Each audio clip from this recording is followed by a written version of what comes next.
প্রথমেই চলে যাব বাংলাদেশ যতই ফাঁকা বলি থাকুক আর উস্কানি চলছেই, বিজিবির উস্কানি, আর তাতেই বিএসএফ এর উপরে হামলা। গীতালদহে, কোচবিহারের গীতালদহে বিজিবির উস্কানিতে পাচারকারীদের হামলা, বিএসএফ জওয়ানদের উপরে পাচারকারীদের রোধ করতে গেলে বিএসএফ এর উপরে হামলা, একাধিক বিএসএফ জওয়ান আহত। সরাসরি চলে যাব প্রতিনিধি শুভঙ্করের কাছ থেকে। শুভঙ্কর, কবে এবং কিভাবে এই বিজিবির উস্কানি এবং তাতে বিএসএফ এর কতজন আহত?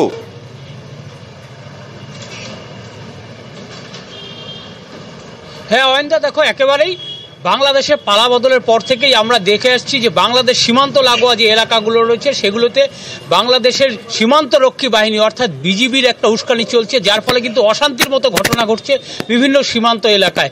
আজ দুপুর 1:30 নাগাদ এই দিনহাটার গীতালদহের নারায়ণগঞ্জ সীমান্তে খারিজা হরিদাস গ্রাম, সেই গ্রামের 3 নম্বর গেটের কাছ দিয়ে যখন চোরাচালান চলছিল, পাচার চলছিল, সে সময়ই সীমান্তে প্রহরারত বিএসএফ এর জওয়ান যারা তারা তাদের বাধা দেয়। এবং কেন তাদের বাধা দিয়েছে পাচারকারীদের, এরপরই বাংলাদেশি দুষ্কৃতীরা বিএসএফ জওয়ানদের উপর হামলা চালায়। এই ঘটনায় উত্তেজনা ছড়িয়ে পড়ে এবং একাধিক বিএসএফ জওয়ান জখম হয়েছে বলে আমরা জানতে পারছি। যদিও গোটা খবর পেয়ে দিনহাটা থানার পুলিশ ঘটনাস্থলে পৌঁছায় এবং পরবর্তীতে পরিস্থিতি নিয়ন্ত্রণে আসে। তবে শেষ খবর পাওয়া পর্যন্ত সেই যে এলাকা, সেই এলাকায় কিন্তু বাংলাদেশের দুষ্কৃতীরা দীর্ঘ সময় জড়ো হয়েছিল। পরবর্তীতে বিএসএফ তাদেরকে হটিয়ে দেয়, তবে সেই এলাকা কিন্তু এখনো ঘিরে রেখেছে বিএসএফ। দেখা যাক